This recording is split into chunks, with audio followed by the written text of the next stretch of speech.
The number of levels or stories in your design is based on the number of floors.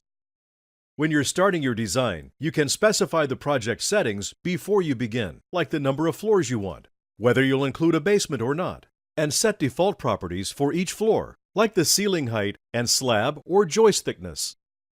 As you can see, the settings correspond to areas in the diagram. So the ceiling height defines this distance, and the slab or joist thickness defines this distance. You can set the ground floor slab or joist thickness separately if there's no basement. When you do have a basement, you can set these properties as well. And these are shown in the diagram when a basement is included. With your floor properties set, you can begin in Quick Start or continue to the plan. When working on the 2D plan, you can move between the floors from the Design menu or using the Floors pop-up menu. As you draw components and add objects, they are placed on the active floor. So if you want to draw walls on the first floor of your design, make sure you are working on the first floor. You can change the floor properties as you design, and you can see that this floor is positioned above the basement and the base elevation is unavailable. This means that because floor 1 is specified as above the basement level, the first floor's base elevation is relative to the top of the basement. So the base elevation for floor 1 is set automatically. You can change this to none and then set the base elevation manually. But when you are creating a one-story home with a basement, or a two-story home, for example, it makes sense to have the floor base elevations relative to the floor below. When your floor's elevation is not based on a floor level below it, you are able to edit this as needed. Elevation adjustments allow you to automatically update any existing walls or elements on your current floor or any floors above the current floor if you make changes that affect the elevation. So if you've drawn interior walls and added other items to your design and then change your ceiling height, you can automatically adjust these existing items based on the new ceiling height.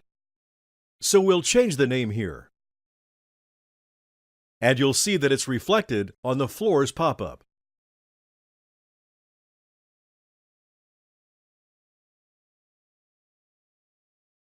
You can create new floor levels easily by adding or inserting a floor. Say you want to add a second floor to your one-story home. You can position the second level above the first floor, and the base elevation is set automatically based on the settings of the lower levels. We could also insert this new floor level above the basement.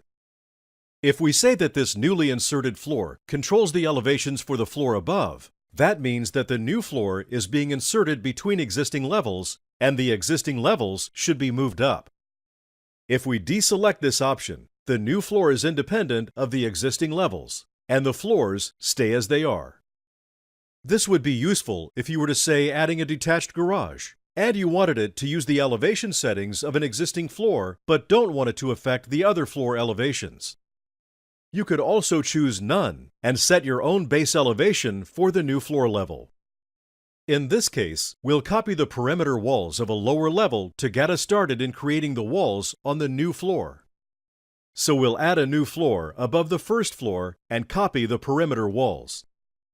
If we did not copy these walls, it would create a new level for you to draw on. And you can see the second floor is now our active working floor.